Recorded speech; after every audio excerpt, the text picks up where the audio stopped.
Well, good evening. The last time we met, well, we had some zombie fun. Tonight, we're going to start off checking in on how the Phantom of the Opera is doing. So, apparently, the Phantom of the Opera can't get The Girl from Ipanema out of his head. This song is older than I am, and you'll not even know it because your parents aren't going to listen to this song. So, this has no context for you, but we'll try it anyway. Bald and pale and masked and ugly, the Phantom of the Opera is writing, but when he knows that he can't compose, he goes, ah! Every song comes out a samba, although he wants to write an aria. So his top blows and he tears his clothes and goes, ah! I think he needs to calm down. My superpower is getting songs stuck in other people's heads. It happens all the time. Now, our next one is a Charlie Brown inspired The Dentist. I think Frankenstein looks cute as a little kid here. A little bone Snoopy. Adorable. Poor son of Dracula, he's just a dud. His daddy is famous, but his name is Mud. For how much blood could a bloodsucker suck if a bloodsucker can't suck blood? Everything's fine if he sucks on the throat of a dog or a hog or a cat or a goat, but a cold-blooded thing like a lizard or snake makes his head start to hurt and his fangs really ache. Franken Jr. was shocked. You'll have to go see the worst monster of all. She's much worse than me. Her fingers are hooks, needles, and spears. Her voice is a high buzzing whine in your ears. Instead of a head, there's a big glowing eye, the Frankenboy said with a shuddering sigh. She doesn't sound scary, said Dracula's son. Not scary like crosses or stakes or the sun. So he made his appointment for just after dark at the New Transylvania Medical Park.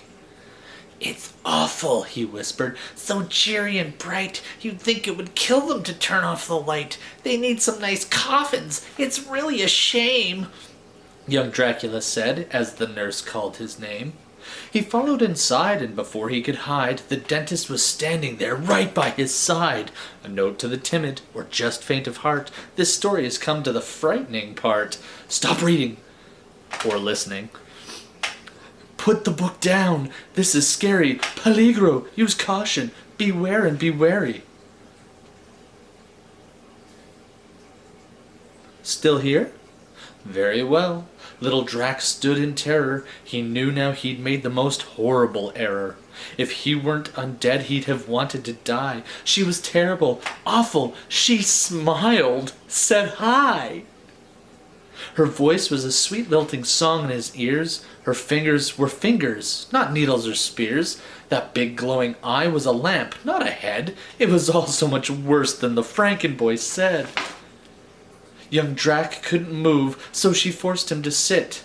Open wide now, she told him. This won't hurt a bit. You aren't flossing, she scolded, and Dracula blushed. And honestly, when was the last time you brushed? You really must brush after every bite. See, a cavity's formed in this fang on the right. It needs to be mended, and so, if you're willing, I'll patch it right up with a small silver filling. A filling? With silver? Drac wanted to shout. The werewolves will hate me. I've got to get out. He changed to a bat. He flew up and away. The dentist said, Fine, we won't do it today. But get it fixed soon. You'll be glad that you did. Now here, take a sucker. You've been a good kid. He flew from the office, and homeward he raced. He sucked on the sucker, but gagged at the taste. He hoped it was flavored like blood or like liver. How scary. It's cherry, he thought with a shiver. Drac knew it was true as he spat and he cursed. My dad may be bad, but the dentist, the worst. Well, that was disappointing. So now we'll check in again. The Phantom of the Opera is considering giving up music and doing his haunting somewhere else. This might get painful. There was a phantom, had a song, and Bingo was its name. Oh, B-I-N-G-O. See, I told you so. B-I-N-G-O by Jingo. What a lame-o. It bugged the Phantom all night long. He never was the same-o. His cheeks don't show. If they did though, we'd see them glow flamingo pink with shame-o.